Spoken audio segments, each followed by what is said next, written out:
दोस्तों नमस्कार। जैसा कि आप सभी को पता है, अभी का जो समय चल रहा है वो नेटवर्क मार्केटिंग का चल रहा है। और एक बार इस नेटवर्क मार्केटिंग को समझ लिया जाए, सीख लिया जाए और काम कर लिया जाए, दोस्तों बहुत ही गज़ब की अपॉर्चुनिटी है नेटवर्क मार्केटिंग, जो आज के समय के अंदर एक उभरती हुई क्रांति है, जिसको भारत सरकार ने कानून बना दिया है।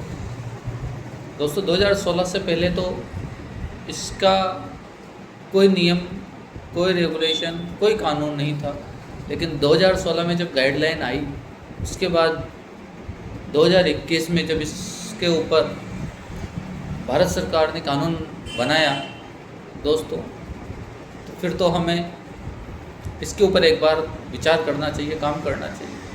कब तक हम बोलेंगे कि ये चेन सिस्टम है, ये जोड़ने का काम है, ये फर्जी काम है। दोस्तों काम सही और गलत हर फील्ड में है, बस हमें सही और गलत का फ़र्क पहचानना है और सही का चुनाव करना है। एक बार नेटवर्क मार्केटिंग को ज़रूर समझें और एक अच्छी सी कंपनी के अंदर जो प्रोडक्ट बेस हो काम करें। और अगर ऐसी कंपनी का आप हिस्सा बनते हैं जो शुरुआत से शुरू कर रही है, तो उस कंपनी में बेनिफिट भी है और चैलेंजेस भी है।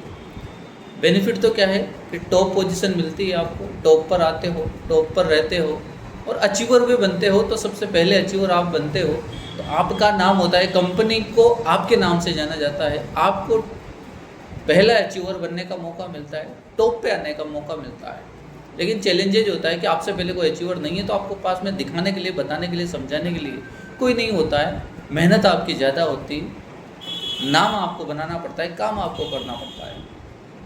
और पुरानी भी कंपनी में हम काम कर सकते हैं, ऐसा नहीं है वहाँ अचीवमेंट नहीं ले सकते, वहाँ पर भी आप अचीवमेंट ला सकते हो, लेकिन वहाँ पर चैलेंजेस कम होते हैं, मेहनत भी होती है, चैलेंजेस कम होते हैं, क्योंकि हमारे से पहले बहुत सारे अचीवर होते हैं, लेकिन एक मौका, एक अपॉर्चुनिटी हमारे हाथ से निकल चुकी होती है।